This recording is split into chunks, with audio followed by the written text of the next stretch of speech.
Liam, a man sculpted from privilege and polished by success, stood on the precipice of ruin. His carefully constructed world, built on ambition and calculated affection, was crumbling around him. The weight of his lies pressed down on him, suffocating him with a guilt he couldn't entirely suppress. "Look at me when I'm talking to you, Liam." Naomi's voice, raw with pain and betrayal, sliced through the tense silence of their living room. Tears streamed down her face, blurring the lines of her carefully applied makeup, a stark symbol of her shattered composure. Liam forced himself to meet her gaze, the anguish he saw there twisting his gut. He had never intended to inflict such pain, not on Naomi, not on anyone. He had loved her once, before the intoxicating pull of Alice had shattered his carefully crafted reality. "Fuck you, Liam," Naomi screamed, her voice hoarse. "I changed states for you. I changed my career. We're raising my daughter together. They call you Daddy. For Christ's sake." So does Alice, Liam thought, the guilt gnawing at him. He shifted uncomfortably in his chair, the weight of his deception pressing down on him. "She means nothing to me," he lied, his voice laced with desperate sincerity. "It was just a moment of weakness. I picked some random woman. It meant nothing. I'm sorry." "Then why did she say she loves you?" Naomi accused, her eyes burning with suspicion. "You talked to her?" Liam's voice sharpened, a flicker of anger betraying his carefully constructed facade. "What the hell, Naomi? What did you say? Why do you care if she's a random woman?" Naomi challenged, her eyes searching his face for a flicker of truth. "I care because I don't need any drama when it comes to my career," Liam retorted, his voice clipped. "Now, what did you say to her, Naomi?" "So, this is about your career, not your dick?" Naomi railed, tears streaming down her face. "Everything is about my work," Liam snapped, his voice laced with venom. "And maybe if you were more about my dick, there wouldn't be an Alice in the first place." Naomi collapsed on the couch, her body racked with sobs. "How could you, Liam?" she wailed, her voice a broken whisper. "We love you. We're a family. You promised me."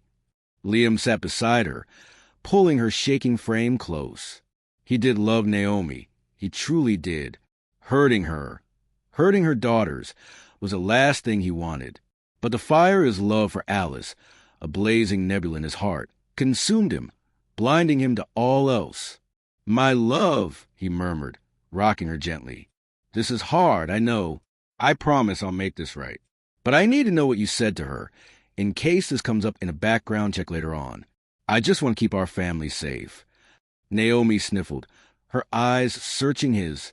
"I told her you loved me, and only me. Is that still true?" "Yes," Liam lied, relieved. "Is that all?" "I told her we're engaged, and that we have 2 kids together," Naomi confessed, her voice trembling. "They're still your little girls, aren't they? Will you abandon them, like their father did?" "Of course they're my girls," Liam said, his chest tightening. "I'm not abandoning anyone. But I haven't told Alice everything." He silently prayed she would forgive his omissions. "Do you love her, Liam?" "No." "Do you love me?" "Always." "So, it's over between you and Alice? Promise me you'll never see her again." "I promise," Liam lied, his mind already calculating the damage control he would have to do with Alice. "Now, take me upstairs," Naomi insisted, pulling him down for a kiss. "Show me that you love me." Liam, his desire already ignited by thoughts of Alice, was more than willing to lose himself in Naomi's warmth. As Naomi knelt before him, a predatory smile played on her lips. "Look who's eager," she purred. "Just give me a second. I have to get off the phone."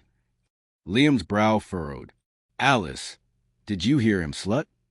Naomi screamed into the phone. "Stay away from my husband." "You have my word." Alice's voice, cold and broken, echoed from the hidden phone. "Goodbye, Liam." Alice hung up, the sound of the dial tone a death knell to her dreams.